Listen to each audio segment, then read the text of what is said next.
Okay, so today we have to walk through some brand new Nintendo Switch 2 stories, one of which coming from a very credible journalist revealing some new details about the Nintendo Switch 2 reveal process, let's say, and it's right in line with what you could expect, but we should still break it down in case if you were expecting Nintendo to hold their big blowout event at the first look of this console, because it sounds like that is not the case. And then part 2 has to do with yet more games slated to come to Nintendo Switch 2, this time primarily revolving around Microsoft and their broader third-party strategy. But we have big specific named games and release years to go over with some of these games from very reliable sources like Nate the Hate and Jez Corden. So we're gonna get on the same page with all of this, but before we do, make sure you like, subscribe, and turn on your bell notification to join Sunbro Nation if you're new here. We have to first kick it off by hopping over to My Nintendo News, where they do have a write-up with exactly what was said in terms of the Nintendo Switch 2 reveal process. Andy from VGC says Switch 2 reveal will be here's the system and full reveal later. We have now gotten to the point in the Switch 2 rumors and leaks where even the reveal of the console itself is no longer spared. It's supposed to be officially happening by the end of this fiscal year, which occurs in less than a few months. However, Nintendo has yet to give an exact date on the reveal. Not only that, but we don't really know how Nintendo plans to do it. Of course, there is now a new rumor on that as well. Andy Robinson from Video Games Chronicle recently appeared in the latest episode of VGC, the video game podcast. In it, he reveals that everything I've been told is that it'll be, here's the system, and then a full reveal will come later. If that sounds familiar, that's because it is. It is identical to how Nintendo revealed the Switch 1. There was a reveal trailer followed by a full presentation a few months later. Now, some might read that headline going around online and think that Nintendo's going to do something where they just give us a still image of the console as a first look, or just a very brief teaser trailer with no details revealed whatsoever. And I don't think we're going to be getting that, but I do think that you shouldn't be setting your expectations for the first look trailer to be any longer than in the realm of 2 to 4 minutes maximum. And I do think we're going to get a couple teases for new first party games, the same way that we saw Super Mario Odyssey revealed in the first look trailer for the Switch 1, but we really didn't have any kind of official communication from Nintendo around that software yet at that point in time. I think stuff like that will pop up in this trailer, and I think it's going to be very similar to a first look at Nintendo Switch, but this time around we kind of know what the gimmick of the system is, so they might not have to show quite as many people playing at the airport and stuff like that to really drive home the point that, you know, you can take this thing anywhere. Obviously, we get that idea at this point in time. Maybe we get some look and some teases at the mouse functionality, the optical sensor that we've been talking about with the Joy-Con when it's held in its new orientation, face down, or side rail down rather. And maybe we get some looks at just kind of graphically intensive third-party pieces of software, like a look at Elden Ring running on there very briefly. Some other games that kind of show off just the visual capability of the console from a graphic standpoint. I don't necessarily think Nintendo goes full on into the DLSS and a deep dive into the technical aspects of the console. They just typically don't do that. We may get a look at backwards compatibility in the first look trailer, and that being a highlighted feature where it just says something like all your Switch 1 games work on Switch 2, but a very concise, put together, well packaged first look trailer is really what I'm expecting. And then the big debate and conversation becomes at this point, how long do we then have to wait until Nintendo's big presentation? And that is up for debate and speculation, because really, if you look at their Switch 1 reveal to release timeline, you know, we had that October first look trailer towards the end of the month in October, and then it was right in January, towards the beginning or middle of the month, that we saw them actually hold that full-scale presentation where they deep dove all of the different Switch 1 features. And will they still have that same kind of cadence to this new console? It's possible, but I'm actually expecting that presentation where the deep dive takes place to happen a little bit quicker than maybe we're anticipating. Now, there's a couple different rumors going around depending on which ones you want to buy into. Nate the Hate seemed to hear of something of a May presentation like that blowout event, and that could be what we're looking at with a June console launch. However, if you buy into any of the accessory manufacturer leaks that have been going around, all of these accessory manufacturing companies, and even Next Handheld, who is the user on Reddit who got their hands on a Switch early, or Switch 2 early rather, they are all hearing that the Switch 2 is launching as early as the end of March or even April.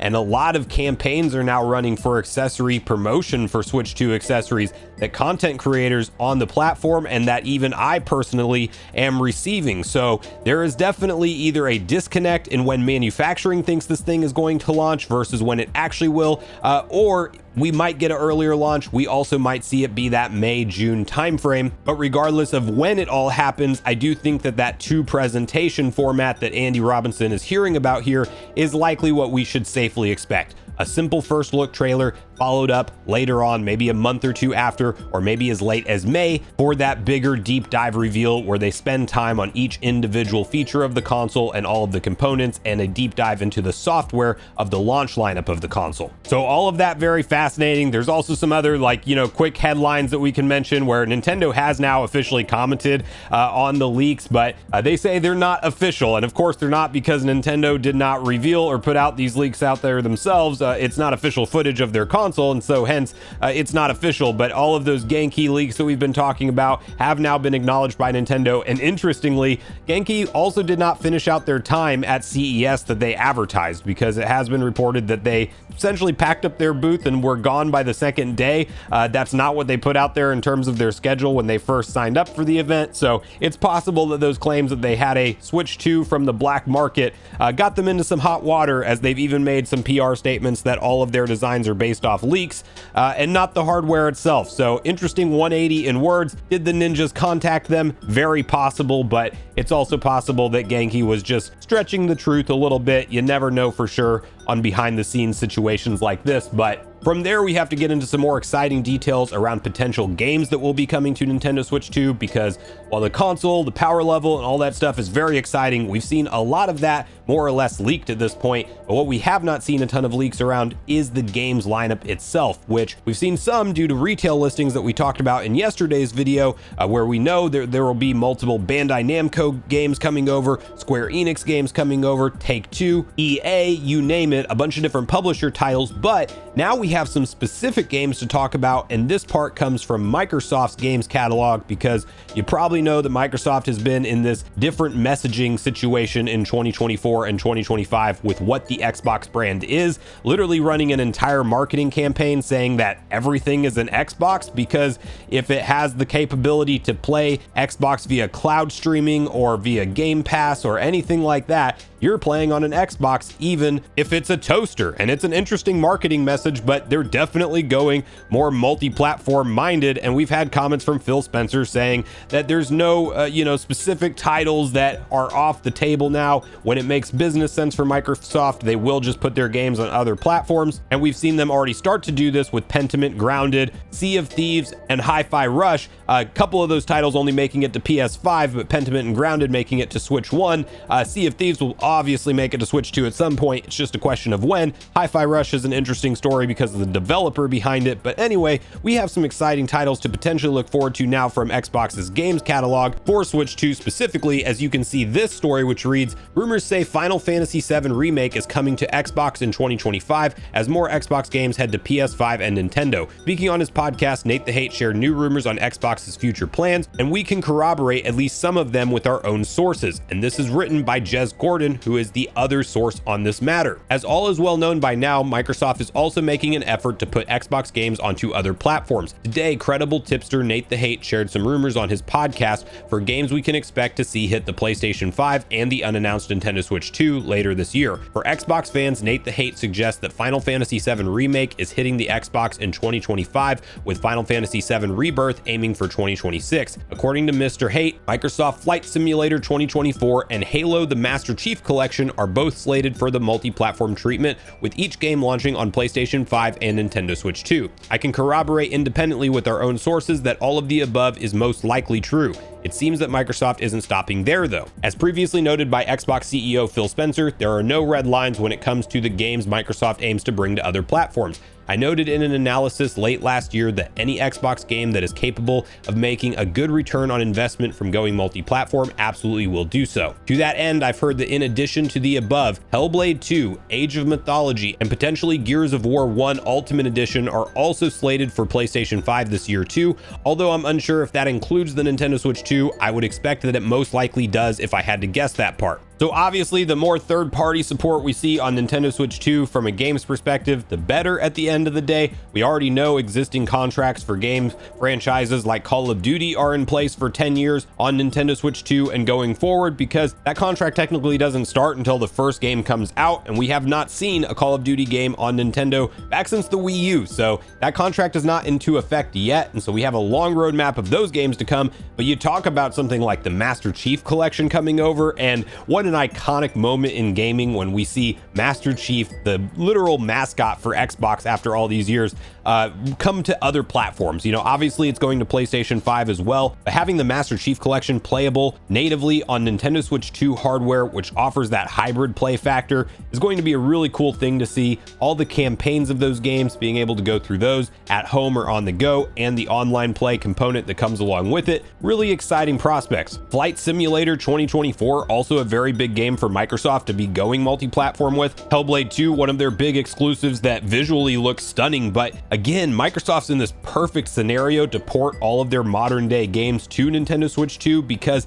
they make a Series S version for everything. And while there's some debate on exactly how powerful Nintendo Switch 2 will be, even if it's on the low end, basically the power of a PS4 from a raw compute standpoint, but it offers things like DLSS upscaling and a way more modern architecture with ray tracing and other advanced features baked into that new chipset that Nintendo and Nvidia developed for it. Well, in theory then, with the more RAM, 12 gigabytes and all of that, you should be able to get just about any Series S version of a game to run on Nintendo Switch 2 hardware without too much work. And that's going to mean for Microsoft, it's going to be a fairly easy port for them to move over to Nintendo Switch 2 for a lot of their content. And I do believe that they're going to want to continue to do that. There's a ton more games we've talked about, like, I mean, even Doom the Dark Ages, maybe Starfield goes multi-platform and comes to Nintendo Switch 2 one day. Like, Microsoft has so many companies under their umbrella now that I think it's going to be a really cool thing to talk about all of their modern day gaming offerings coming to a hybrid console that can play them all natively. And you throw in all of the massive support we're going to see and the backlog of support we're going to see from third-party devs that haven't been able to get native ports running all of their content on the current Nintendo Switch family of systems we've had up to this point in time till today. It's just going to be a ton of overload of what to play on this next console when it comes out, and it's backwards compatible with all of your existing Switch 1 library. So as time goes on, it only gets more and more exciting to me personally, but that's where I really want to hear from you guys at this point in the video. What do you make of the new reveal process claims from Andy Robinson, and is it in line with what you were expecting to see Nintendo ultimately do, where we get that first look trailer, here's the console, maybe a couple pieces of software teased in that trailer, and then we ultimately see the big presentation that deep dives all of the various different features of the console and explains everything in more depth later on. And if you had to put your money on a launch time window as soon as April or as late as June, which one are you more leaning towards, and what Xbox games today or third-party games in general are you most hoping to see Nintendo deliver on their next-gen platform? So make sure you share all your thoughts and feelings in the comments down below before you leave, regardless if we agree or disagree. Also, make sure you like, subscribe, turn on your notification bell. And with that, I've been Sunbro, you've been Nation. Thanks so much for watching, and I'll see you guys in the next video.